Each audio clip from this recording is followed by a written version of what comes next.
नमस्कार प्रेक्षकांनो, मालिकेच्या पुढील काही भागांमध्ये आपल्याला खूपच जबरदस्त असा ट्विस्ट पाहायला मिळणार आहे।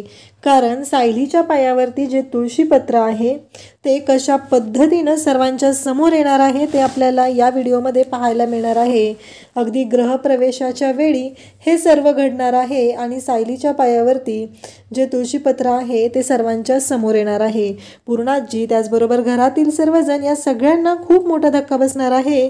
कारण जेव्हा लक्ष्मीच्या पावलांनी सायली सुभेदारांच्या घरामध्ये गृहप्रवेश करणार आहे, म्हणजे अर्जुनने तर पूर्णाजीला सांगितलेलं असणार असतं की आता कल्पना प्रतिमात्याने तुला जर वचनातून मुक्त केले तर मीही माझ्या बायकोला दिलेलं 7 जन्माचं जे वचन आहे ते पूर्ण करत आहे आणि त्यामुळं मी तुला सांगत आहे पूर्णाजी की तूही मला या वचनातून मुक्त कर, असं तो बोलतो। आणि त्यानंतर आता सायलीचा गृहप्रवेश होतो आणि कुंकवाच्या पाण्यामध्ये पाय बुडवून लक्ष्मीच्या पावलांनी जेव्हा सायली सुभेदारांच्या घरामध्ये गृहप्रवेश करणार आहे तेव्हा तिच्या उमटलेल्या पावलांवरती सर्वांना जे दिसणार आहे ते पाहून आश्चर्याचा एक धक्का बसणार आहे। ते म्हणजे सायलीने पाऊल टाकता क्षणी तिथं तुळशीपत्र उमटणार आहे। हे कसं शक्य झालं हा प्रश्न सगळ्यांना पडणार आहे। तर ते आपल्याला या व्हिडिओमध्ये पाहायला मिळणार आहे, त्यासाठी हा व्हिडिओ शेवटपर्यंत पहा। तर इकडे आता सायली लग्नात आलेली आहे, सगळ्यांना सांगत आहे की मी अर्जुन सरांची बायको मिसेस सायली अर्जुन सुभेदार म्हणून या लग्नात आलेली आहे। तेव्हा मात्र सगळ्यांना धक्का बसत आहे।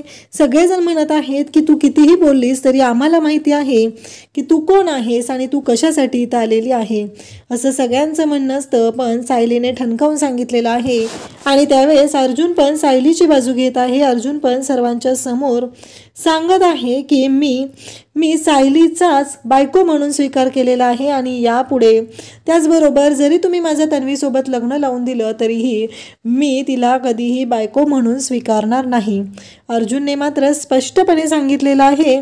आणि इथे सगळी वाट लागलेली आहे ती म्हणजे अर्जुनने दिलेल्या वाक्यामुळं, तिने बोललेल्या शब्दामुळं वाट लागलेली आहे ती प्रियाची। तर हे सगळं कशा पद्धतीनं होणार आहे त्यासाठी हा व्हिडिओ शेवटपर्यंत पहा।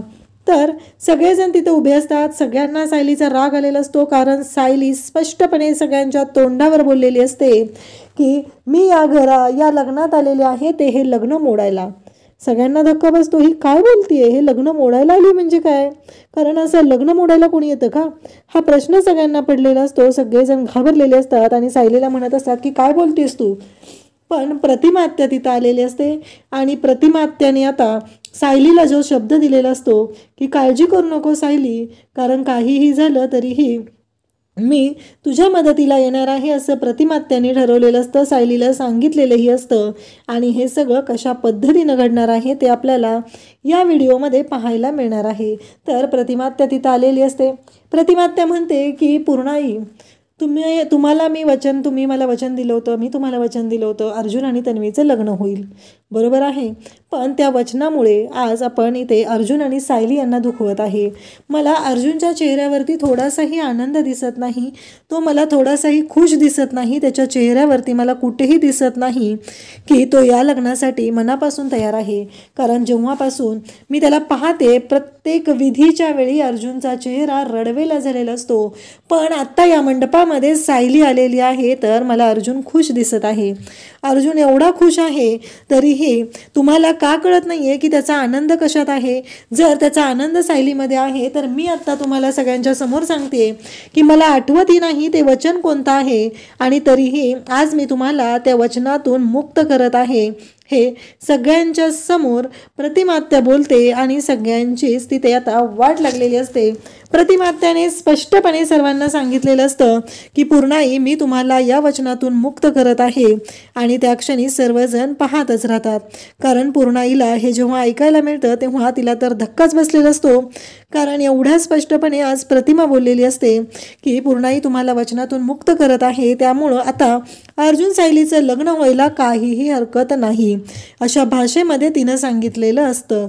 आणि त्याचबरोबर अर्जुन पण त्या क्षणी पूर्णाजीला म्हणतो की पूर्णाजी तुला मी वचन दिलेलं असलं तरीही त्यावेळची परिस्थिती वेगळी होती, पण तुला वचन देण्याआधी मी माझ्या बायकोला वचन दिलेलं होतं, ते म्हणजे 7 जन्म मी तिची साथ देईल आणि आता मला ते वचन पूर्ण करायचं आहे असं अर्जुन स्पष्टपणे सांगत असतो. आणि त्या क्षणी सगळ्यांना धक्का बसतो. पूर्णाजी, तू मला या वचनातून मुक्त कर. काहीही झालं तरीही मी तुला सांगत आहे की मला या वचनातून मुक्त कर, तरच मी हे सगळं करू शकेल, तरच मी माझ्या सायलीला दिलेलं वचन जे आहे ते पूर्ण करू शकेल असं अर्जुन बोलत असतो. आणि त्या क्षणी सगळ्यांना मात्र धक्का बसलेला असतो. अर्जुन स्पष्टपणे तिथं सांगत असतो की पूर्णाई, मला या वचनातून मुक्त कर आणि मला सायलीबरोबर लग्न करायचं आहे, मला त्यासाठी तू परवानगी दे असं अर्जुन बोलत आहे. आणि त्या क्षणी मात्र इकडे पूर्णाजी त्याचबरोबर घरातील सर्वजण यांना धक्का बसलेला आहे. आणि अर्जुनने आता स्पष्टपणे सगळ्यांना सांगितलेलं आहे आणि तो डायरेक्टली तिथं लग्नासाठी सायलीला घेऊन गुरुजींच्या समोर तिथं गेलेला आहे. आणि सर्वांच्या समोर तो म्हणत आहे की काही झालं तरीही मी आता लग्न करणार आहे, ते मिसेस सायली यांच्या सोबतच करणार आहे असं त्याने सांगितलेलं आहे. आणि मग सायली आणि अर्जुन यांचे आता लग्नाचे विधी सुरू झालेले असतात. प्रियाची तर वाट लागलेली असते, तिला कळायचं बंद झालेलं असतं, कारण तिच्यासाठी हा इतका मोठा धक्का असतो की ती विचारही करू शकत नाही. कारण अर्जुन आणि सायली आता एकत्र आलेले आहेत, एवढे सगळे विधी पार पडलेले होते, पण एका गोष्टीमुळं खूप मोठा गोंधळ झालेला आहे. आणि अचानक सायली मंडपात आलेली आहे आणि सायलीने बँड वाजवलेला आहे, तो म्हणजे प्रियाचा. प्रियाला कळायचं बंद झालेलं असतं. तेव्हा रविराज पण काहीच करू शकत नसतात, कारण हे सगळं केलेलं असतं ते म्हणजे प्रतिमानेच आता सर्वांच्या समोर पूर्णाईंना वचनातून मुक्त केलं आणि अर्जुनचा मार्ग मोकळा केलेला असतो. त्यामुळं आता रविराज बाकी कोणालाच काहीच बोलता येत नसतं, कारण काहीही झालं तरीही आता वाट लागलेली असते, ती म्हणजे इथे रविराज आणि प्रिया यांची. आता तर रविराज यांना राग आलेला असतो. प्रतिमाने असं का केलं हा प्रश्न पडलेला असतो, म्हणून रविराजही तेवढेच चिडलेले असतात. आणि रविराज हे म्हणू लागतात की काही झालं तरी प्रतिमाने असा निर्णय घ्यायला नको होता, कारण प्रतिमाने चूक केलेली आहे, प्रतिमाने असं करायला नको होतं असं वाटत असतं. त्याचबरोबर कल्पनाही तिथं उभी असते. कल्पनालाही ही गोष्ट पटलेली नसते. कल्पनाचंही तेच म्हणणं असतं की का असं केलं प्रतिमाने हे सगळं करायची गरज काय होती, हे सगळं ती बोलत असते. आणि त्याचबरोबर इकडे प्रतिमावरती कल्पनाही चिडलेली असते. आणि रविराज प्रियाला घेऊन बाहेर गेलेले असतात, प्रियाला शांत करत असतात. प्रियाच्या अंगाची लाही झालेली असते, तिला खूप राग आलेला असतो, तिला ही गोष्ट पटतच नसते. आणि इकडे अर्जुन आणि सायली यांचं विधिवत लग्न होत असतं आणि या सगळ्या गोष्टीचा आनंद होत असतो, तो म्हणजे इथे प्रतिमा स्वतः तिथं असते. आणि प्रतिमा म्हणते की सायली, काळजी करू नको, तुझं कन्यादान मी करणार आहे, तू माझी मुलगी आहे. कसं या सगळ्यांनी विसरलेलं आहे ग, आज 20 वर्षानंतर माझ्या कुटुंबामध्ये तू मला घेऊन आलीस आणि हे उपकार सगळेजण विसरलेले आहेत, पण मी विसरलेले नाही. माझं कुटुंब मला तू मिळवून दिलेलं आहे, नाही तर मी रस्त्यावरती राहत होते तेव्हा कुणाला यांना माझी काळजी वाटली नाही, पण तू माझ्यासाठी जे केलेलं आहे ते मी कधीच विसरणार नाही असं प्रतिमा सांगत असते. आणि तेव्हा मात्र प्रियाला खूप राग आलेला असतो आणि प्रियाला रविराज शांत करत असतात. बाकीचे सगळेजण घरातील तिथं थांबलेले असतात. आणि आता अर्जुन सायलीच्या गळ्यामध्ये मंगळसूत्र घालतो आणि त्याच वेळी मधुभाऊंना घेऊन तिथे चैतन्य आलेला असतो आणि मधुभाऊ तिथं आलेले असतात. त्यामुळं सायलीला तर खूप आनंद झालेला असतो. सायलीसाठी मधुभाऊ तिथं येणं ही गोष्ट खूप आनंदाची असते. आणि मधुभाऊ स्वतः तिथं सायलीच्या गळ्यामध्ये आता मंगळसूत्र घालायचा विधी असतो त्यावेळेस पोहोचलेले असतात.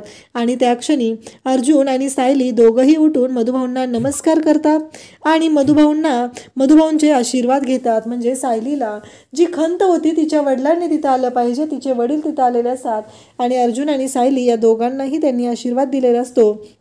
त्या गोष्टीचा आनंद सायलीला पण खूपच झालेला असतो. आणि त्याचबरोबर इकडे आपल्याला पाहायला मिळतं की सायली ही खुश झालेली असते, प्रतिमाही तिथं असते आणि त्याचबरोबर घरातील सर्वजण तिथं थांबलेले असतात आणि या सर्व गोष्टी घडत असतात. इकडे सायली आणि अर्जुन यांचा विवाह संपन्न होत आहे आणि प्रियाची वाट लागलेली आहे तर आता सायलीचा स्वीकार घरातील तर करणार नाहीत हे अर्जुनला माहिती असतं, पण सायलीला घेऊन आपण सुभेदारांच्याच घरी जाणार आहोत, तेच आपलं घर आहे हे अर्जुनने ठरवलेलं असतं. आणि त्यामुळं अर्जुन सायलीला घेऊन निघालेला असतो. आणि जेव्हा सुभेदारांच्या घरात अर्जुन जाणार असतो तेव्हा मात्र खूप मस्त अशा गोष्टी घडत असतात. अर्जुनने तर विचारही केलेला नसतो, पण विमल त्याचबरोबर प्रतिमा या सर्वजण तिथं सायलीच्या स्वागतासाठी हजर असतात. बाकी सगळेजण घरातले तिथं असतात, पण त्यांची तोंडं मुरडलेली असतात, नाक मुरडलेलं असतं. त्यांना कोणालाही इंटरेस्ट नसतो की सायली घरात येते या गोष्टीमध्ये. परंतु इकडे आपल्याला पाहायला मिळतं ते म्हणजे सायली तर घरात येणार आहे याबद्दल काही शंकाच नसते. मग विमल लगेच औक्षणाची तयारी करते. प्रतिमा तिला सांगत आहे त्याप्रमाणे माप घेऊन येते. त्याचबरोबर कुंकवाचं ताट करून आणते, कारण सायलीच्या हाताचे ठसे, सायली घरची लक्ष्मी बनून त्या घरात येत आहे. सायलीच्या हाताचे ठसे हे आता घरातील सुभेदारांच्या घरातील भिंतीवरती उमटवायचे असतात. त्यासाठी सगळेजण तिथे एकत्र असतात. आणि त्याचबरोबर सायली माप ओलांडते आणि लक्ष्मीच्या पावलांनी सुभेदारांच्या घरामध्ये प्रवेश करते. त्याचवेळी कल्पना, पूर्णाजी सर्वजण तिथे उभे असतात. आणि सायली त्या कुंकवाच्या ताटामध्ये कुंकवाचं पाणी जे असतं त्या पाण्यामध्ये पाय बुडवते आणि एक एक पाऊल पुढं टाकत असते. आणि त्यासोबत तिच्या पायावरचे जे ठसे उमटतात त्या क्षणी धक्का बसतो, तो म्हणजे तुळशीपत्राची खून तिथं प्रतिमाला दिसते. प्रतिमा म्हणते की तन्वी. तेव्हा पूर्णाजी आणि कल्पना दोघीही पाहू लागतात. तेव्हा त्या म्हणतात काय बोलतेस प्रतिमा तू? तेव्हा ती म्हणते बघितलं का कल्पना, पूर्णाई तुमच्या लक्षात येते का? अहो सायलीने पाऊल टाकलंय, पण ते पाऊल बघितलं का कसं आहे? त्या प्रत्येक पाऊलामध्ये तुळशीपत्राची खून दिसते, तुमच्या लक्षात येत नाही का? हे सगळं ती बोलत असते. आणि तेव्हा सगळेजण पाहत असतात. आणि मग प्रतिमा सायलीला विचारू लागते की तुझ्या पायावरती तुळशीपत्र? तेव्हा सायली म्हणते हो, मी लहान असल्यापासून आहे माझ्या पायावरती तुळशीपत्र. म्हणून तर मधुभाऊ माझे खूप लाड करायचे, ते मला सायली म्हणायचे. त्याचबरोबर मधुभाऊंना असं वाटायचं की मी रुक्मिणीचा अवतार आहे आणि ते माझे खूप कौतुक करायचे आणि ते म्हणायचे की अगदी रुक्मिणीसारखे आहे. आणि हे वाक्य जेव्हा सगळेजण ऐकतात तेव्हा धक्का बसतो, कारण प्रतिमा पण तेच बोललेली असते की माझी तन्वी ही रुक्मिणी आहे, रुक्मिणीचं रूप आहे, म्हणून तर तिच्या पायावरती तुळशीपत्राची खून आहे. इकडे रविराज प्रियाला घेऊन घरी गेलेले असतात. प्रियाच्या अंगाची लाई झालेली असते. आणि त्याहीपेक्षा मोठी गोष्ट घडत असते, ती म्हणजे काहीही झालं तरीही प्रियाची वाट तर लागलेली असते, पण इथे आता एका मोठ्या सत्याचा खुलासा झालेला असतो. त्यावेळेस पूर्णाजी त्याचबरोबर कल्पना सर्वजण तिथे येतात. आणि सायलीची 5 पावलं घरात पडल्यानंतर मग प्रतिमा तिला म्हणते की थांब जरा सायली. आणि मग विमलला ती नॅपकिन आणि साधं पाणी आणायला सांगते. आणि सायलीचा कुंकवाचा जो पाय आहे तो तिला धुवायला सांगते. आणि ती कपड्याने पुसून बघते तर सायलीच्या पायावरती खरंच तुळशीपत्र असतं. आणि तेव्हा मात्र कल्पना आणि पूर्णाजी यांना धक्का बसतो. सायली म्हणते हो, माझ्या पायावरती आधीपासूनच आहे. तेव्हा मधुभाऊ आणि कुसुमी तिथं आलेले असतात, कारण आपल्या लेकीला निरोप देण्यासाठी ते आलेले असतात. तेव्हा कुसुम म्हणते हो, सायलीच्या पायावर तुळशीपत्र आधीपासूनच आहे, पण तुम्ही एवढं का विचारताय? आणि ते विचारल्यानंतर तेव्हा प्रतिमा सांगत असते की माझ्या तन्वीच्या पायावरती तुळशीपत्राची खून आहे आणि ती तिची जन्मखून आहे. हे जेव्हा प्रतिमा सांगते तेव्हा यांना सगळ्यांना धक्का बसतो. आणि आता सायलीच्या पायावरील तुळशीपत्र पाहून सगळ्यांना धक्का तर बसलेला आहे, पण कल्पना, अर्जुन या सगळ्यांना मोठा धक्का बसलेला आहे, तो म्हणजे तन्वीच्या म्हणजे प्रियाच्या पायावरही तुळशीपत्र आहे. तेव्हा मधुभाऊ म्हणतात म्हणजे तुम्हाला काय म्हणायचं आहे? अर्जुन म्हणतो की मधुभाऊ, प्रियाच्या पायावर तुळशीपत्र? मधुभाऊ म्हणतात नाही, तिच्या पायावर तुळशीपत्र कधीच नाही आहे. आणि ही नोंद माझ्या रजिस्टरमध्ये मी केलेली आहे. जेव्हा मुलं मला सापडायची, मी त्यांना आश्रमात घेऊन यायचो, तेव्हा ह्या सगळ्या नोंदी केल्या जायच्या आणि पोलीस स्टेशनमध्येही याच्या नोंदी मी केलेल्या आहेत. तेव्हा मात्र सगळ्यांना धक्का बसतो आणि प्रियाचं विंग फुटलेलं असतं. मग सुभेदार आणि किल्लेदारांच्या घरात जी प्रिया आलेली आहे ती कोण आहे? आता ह्या गोष्टीचा शोध सुरू होणार असतो. अशाच अपडेटसाठी चॅनलला सबस्क्राईब करा. थँक्यू.